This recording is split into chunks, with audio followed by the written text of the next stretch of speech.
Today we're going beyond just looking basic on the dance floor. What do you do if you actually want to stand out and look good dancing at your next party? First thing, actually respond to the music, not just dance to the music. That's pretty basic. And this is actually required for you to dance correctly, right? To be able to dance with rhythm, to be able to match the movements to what's going on in the song, to the beat, for example, or vocals or melody.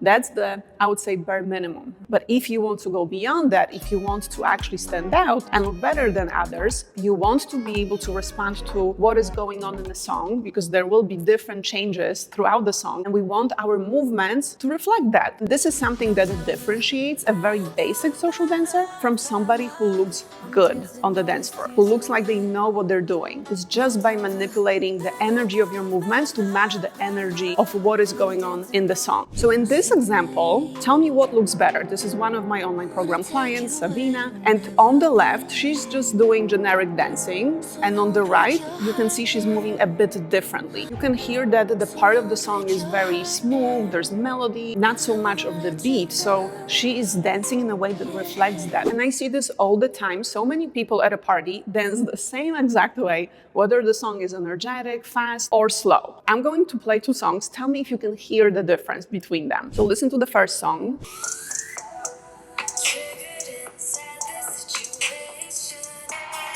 And this is the second song.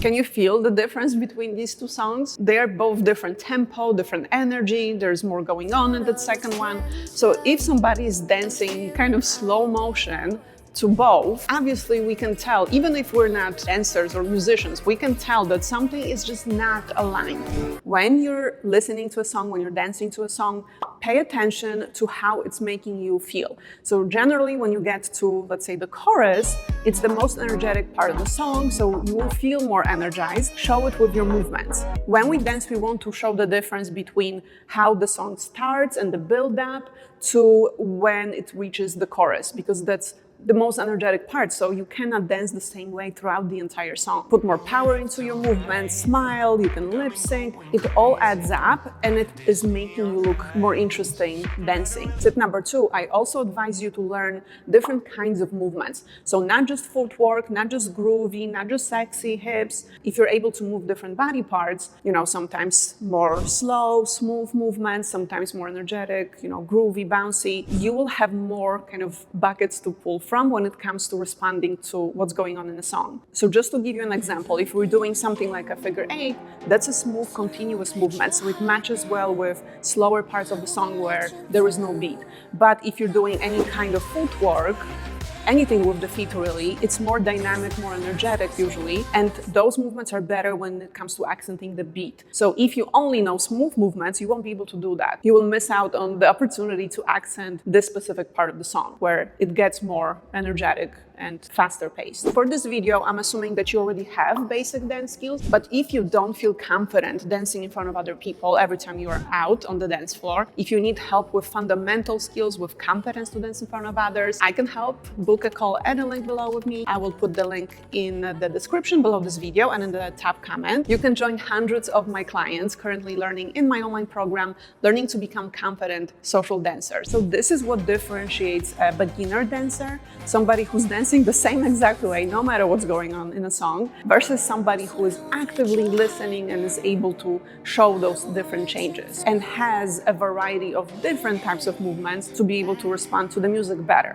And I'm showing you Sabina because, of course, I've been dancing for over 20 years, so obviously I have a wide variety of movements, but she has been learning with me only for 4 weeks at this point. Number 2, include more complex movements. And you might be thinking, well, duh, that's pretty obvious, but I like to do it very strategically. Putting complex movements back to back, one after the other, will make your dancing look like a performance. It's basically a choreography. So it will look a bit forced. Nobody's doing that on the dance floor, yet you want to make your dancing look interesting. So I would just sprinkle those complex, more interesting movements from time to time. I call these movements highlights because they are supposed to be the highlights of your freestyle. And listen, nothing wrong with showing off. Back in my dancer days, I would walk into the club like I owned it.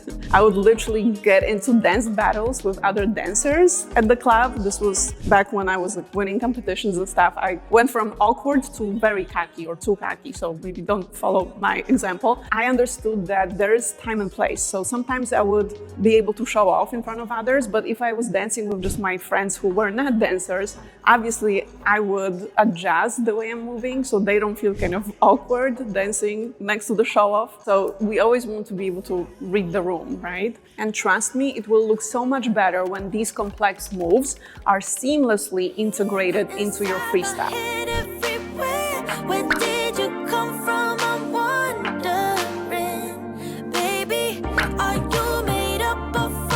And you can see here Sarah, one of my online program clients, she's showing it pretty well. She's doing a basic, boring two-step, but then all of a sudden she switches into something more complex and she's doing a heel-toe cross, which again, it's a highlight. It's making her freestyle look more interesting. And by the way, if you currently look like this was Sarah before the skills, and you want to get to the point where you're comfortable dancing in any social situation, book a call with me at a link below, and I might be able to help you inside my online program. This is what I want you to remember. When you're including a complex movement, make sure you look good doing it. Otherwise, it will look like mockery. It's not going to get the good reactions that you're looking for. So mind you, some of these movements, and just to give you a few examples of those fancy stuff, if you're doing anything with the feet, like fancy footwork, glides, slides, sidewalks, moonwalks, all of that, or different kinds of isolations, body rolls, they take weeks, you know, to perfect. In some cases, months. Make sure that before you bring them onto the dance floor, you actually know what you're doing.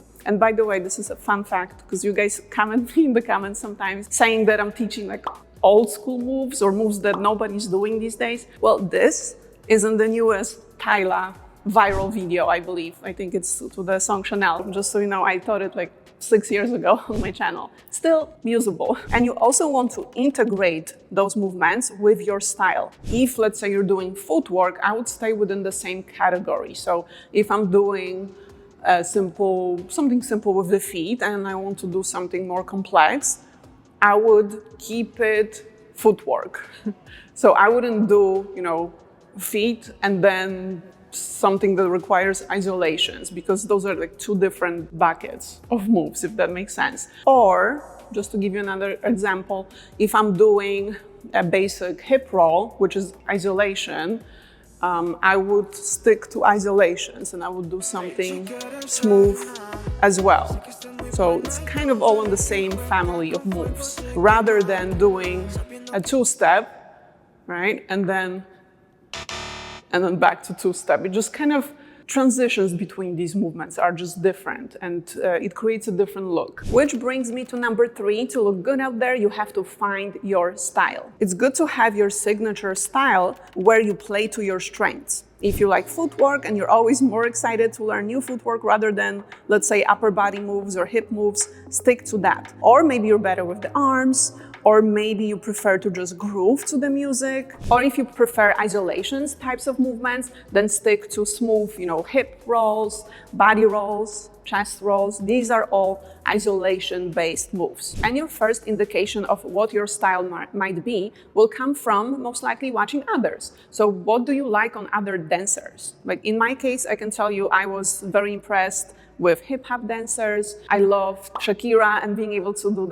these types of isolations, belly dancing, dance hall as well. And I noticed that basically all of that, what I took from each style is I was into isolating my body. So isolations was my strength. In hip-hop, it's different full body isolations, but also specific body parts like arms. In belly dancing, obviously it's hips and chest. In dancehall, it's all hips. So a combination of all of that became my style. And you can start building your style pretty early on. Once you have fundamental dance skills such as rhythm coordination, you can already start seeing what you like the most and adding more of that into your repertoire. Thank you for watching, and I'm going to see you in my next video very, very soon.